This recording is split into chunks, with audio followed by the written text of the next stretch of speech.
सबके अजा हैं। बलि ने कहा क्या कह रहे हैं गुरुजी, ये कौन है? बोले साक्षात नारायण है।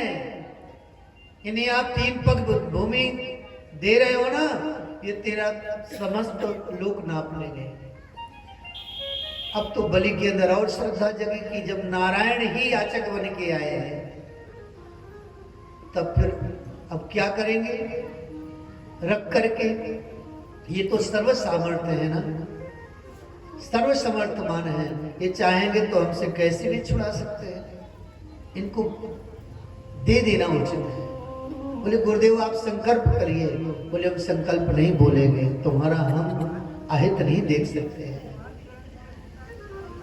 वामन भगवान बोले भैया बलि तू गुरुजी को परेशान मत कर, हमारे पास आओ, हम भी ब्राह्मण बालक हैं, संकल्प बोलना तो आता है। और बलि हाथ में कुशा लिया, अक्षत लिया, गंगा जल निकालने लगे। वो गंगा जल की कमंडल से उसकी टोटी में छेद होता है ना, उसमें शुक्राचार्य जी महाराज जी छोटे से रूप में छिप गए। इससे जल नहीं निकलेगा, संकल्प पूरा नहीं होगा, मेरे शिष्य का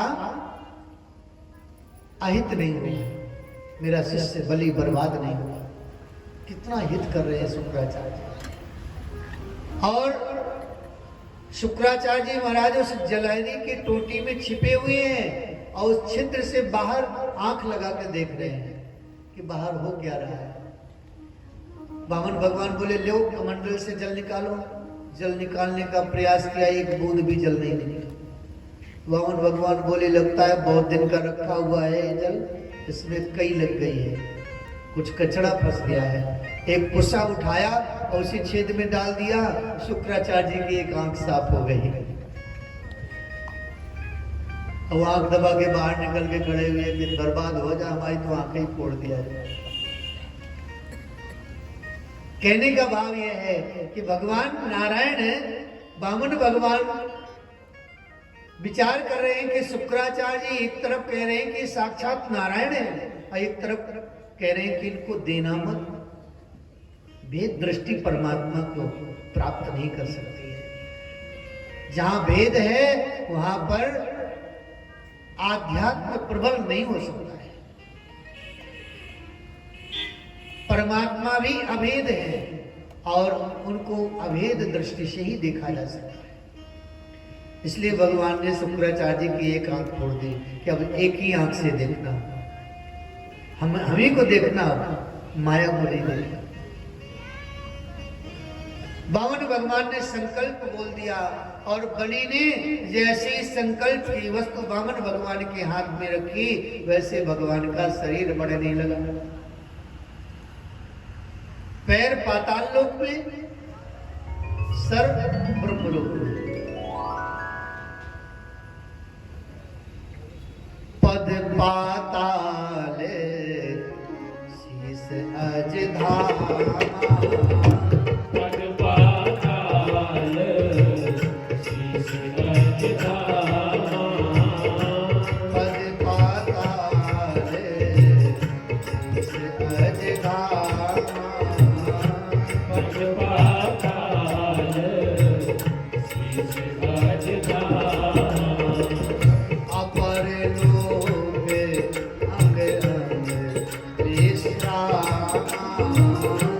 अपर लोक विश्राम, अपर लोक अंग विश्राम। भगवान वामन त्रिविक्रम हो गए। बोले त्रिविक्रम भगवान की जय। एक पग उठाया, पाताल लोक से पृथ्वी लोक नाप लिया। दूसरा पग उठाया, पृथ्वी लोक से ब्रह्म लोक नाप लिया। 2 पग में 14 लोक नाप लिए। अब भगवान बलि को देख रहे हैं, बलि से कह रहे हैं बलि तुमने 3 पग भूमि का दान किया है, केवल 2 पग ही हमने नापा है, अब तीसरा पग क्या दोगे? बलि सोच रहा है कि बात तो ठीक कह रहे हैं। भगवान बोले अगर तुमने दिया हुआ दान पूरा नहीं किया बलि, तो तुम्हारी यश कीर्ति सब नष्ट हो जाएगी और तुम्हें हमारे वरुण पास में बदना पड़ेगा। बलि ने कहा प्रभु मुझे इसका कोई भय नहीं है। बलि की पत्नी थी, उस बलि की पत्नी ने पास में बुलाया और बुला करके कहा आप चिंता क्यों करते हैं? पत्नी चाहे तो पति को परमात्मा से मिला दे और पत्नी चाहे तो पति का पतन कर दे। अगर पत्नी वास्तव में धर्म पत्नी है तो अपने पति को धर्म की ओर प्रेरित करके परमात्मा से जोड़ देगी और वह केवल पत्नी होगी तो पतन कर देगी। बलि की पत्नी धर्म पत्नी थी, उसने समझाया घबराने की बात नहीं है, हम हैं आपके साथ, आप चिंता मत करिए, आप प्रभु से कहिए, पूछिए कि आपने मेरी वस्तु को नापा है ना? अभी आपका शरीर सुरक्षित है, इस शरीर को क्या करोगे? इसको भी भगवान को दे दो, अर्पण कर दो।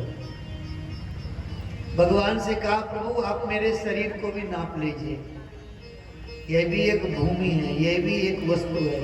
भगवान ने तीसरा पग बलि के मस्तक पे रखा और बलि प्रसन्न होकर के आंखों से झरझर अश्रु प्रवाहित करने लगा। प्रभु आज मैं सब कुछ दे करके भी सब कुछ प्राप्त कर लिया। जो वस्तु छूटने वाली है, जो वस्तु मेरी नहीं है, उसको मैंने अपना मान रखा था, आज मैंने वही वस्तु आपको समर्पित करके मैंने आपको प्राप्त कर लिया, आपके आशीर्वाद को प्राप्त कर लिया।